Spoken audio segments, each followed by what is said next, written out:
الحمد لله وحده والصلاة والسلام على من لا نبي بعده. Tiangane hadith yokozana ndi dua kupempha Allah subhanahu wa ta'ala.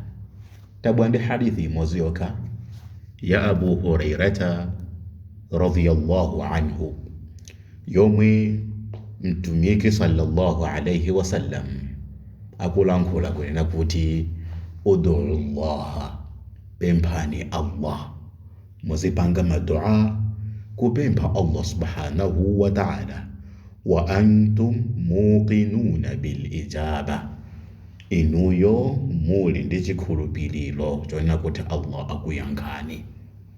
Chifukwa pali zinthu zina zimene munthu akhoza kuzichita nkupezeka kuti dua yakeyo sinayankhidwe, pomwe apa mtumiki akunena kuti mpempheni Allah komanso mukhale ndi chikhulupiriro kukongolesa maganizo anu mwa Allah kuti Allah chimene mwampemphacho akupasani.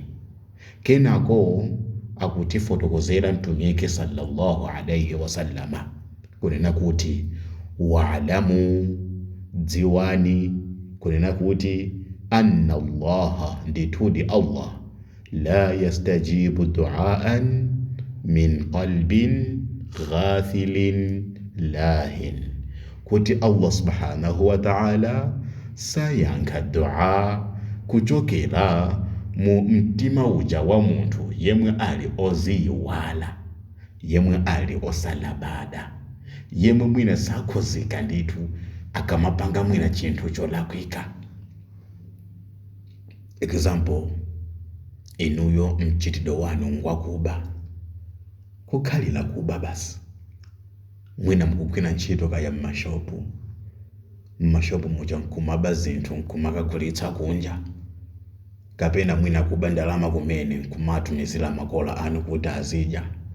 Uchimo mwaba, komanso mukudyesa makolo anu, mukudyesa ana anu, azikazi anu mukuadyesa so haramu.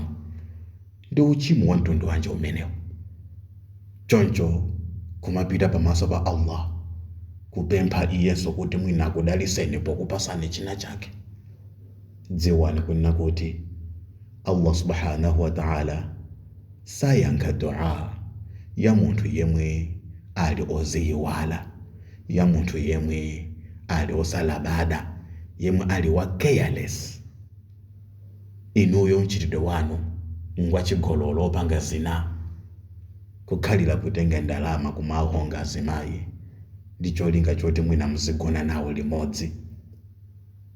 Kenako inu pamaso pa Allah kumapempha kuti akudaliseni china chake, mukuganiza kuti Allah akuyankhani? Apa kuna kuti wa'lamu, dziwani, anna Allah la yastajibu du'aan min qalbin ghafilin lahin. Allah sayankha dua ya munthu yemwe ali oziyiwala, yemwe salabada popanga uchimo, akatelo kumapemphaso Allah. Inna Allah tayyib la yaqbalu illa tayyiba. Komanso example, inuyo mchitidwe wanu ngopanga joga zimene masiku anakuzitcha kuti loto. Zochita zanu ndiko basi kubeta, mabeti wekaya, kupanga china joga, magambling, haramu yokayoka. Kumafika pamaso pa Allah kumapempha iye kuti akudaliseni muchina chake. Dziwani kuti Allah sayankha dua ya munthu amene ali oziyiwala, dua ya munthu amene ali osalabada, dua yemwe sakudziwa chimene iye akuchita. Kupanga uchimo kumapemphaso kuti akudalitseni. Chabwino mwine kanakhala kuti dua imene mukupanga mukupempha Allah tauba, kupempha chikhululuko kuti haramu umene mukuchita umasiya. Ndi njira ina Allah yakubalu tauba, Allah amalandira kulapa. Istaghfirullah, mpempeni Allah chikhululuko fa innahu kana ghafara. Ndithu Allah subhanahu wa ta'ala ndi wopitilira ndithu pokhululuka. Munthawi imene mwapanga uchimo pemphani Allah kuti akukhululukireni ndiponso lapani kuti simuzachitanso uchimo umenewo. Mupange dua, mupange tauba, musiye nyase zimene mukuchitazo.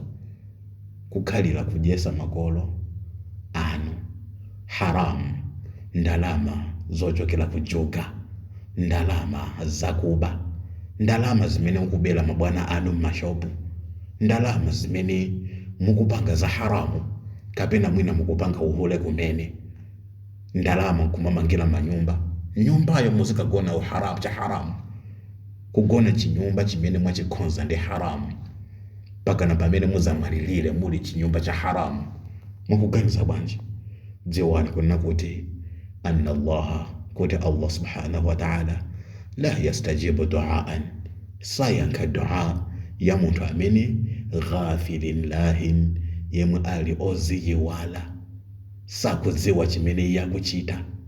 Zili ngati kuti inu mwayambana ndi wina wake mwina mwamenyana kumene, kenako mukumpempha chonde ndigereni ndalama ndinjani kocha kujapo, angakupaseni mwamuyamba.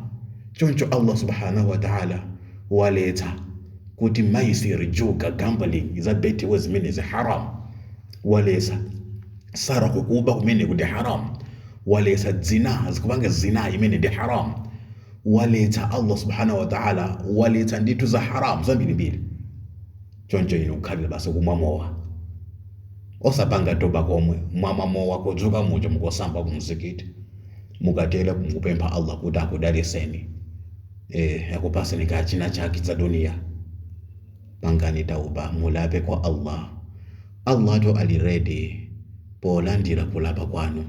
Siyani nyasi zimene mukuchitazo, mutembelukire kwa Allah, gwiritsani malamulo a Allah, buku la Allah ndi sunna mtumiki. Zonsezi nyasi zonsezi muzisiye. Osati kuti mupange haram kena mukupempha Allah, kena kwa haram kena mupange haram. Allah sanga yanke madwanga tamene. Komano mulape kwa Allah, innahu kana ghafara. Nditude Allah ndi wakhululuka. Assalamu alaikum wa rahmatullahi wa barakatuh.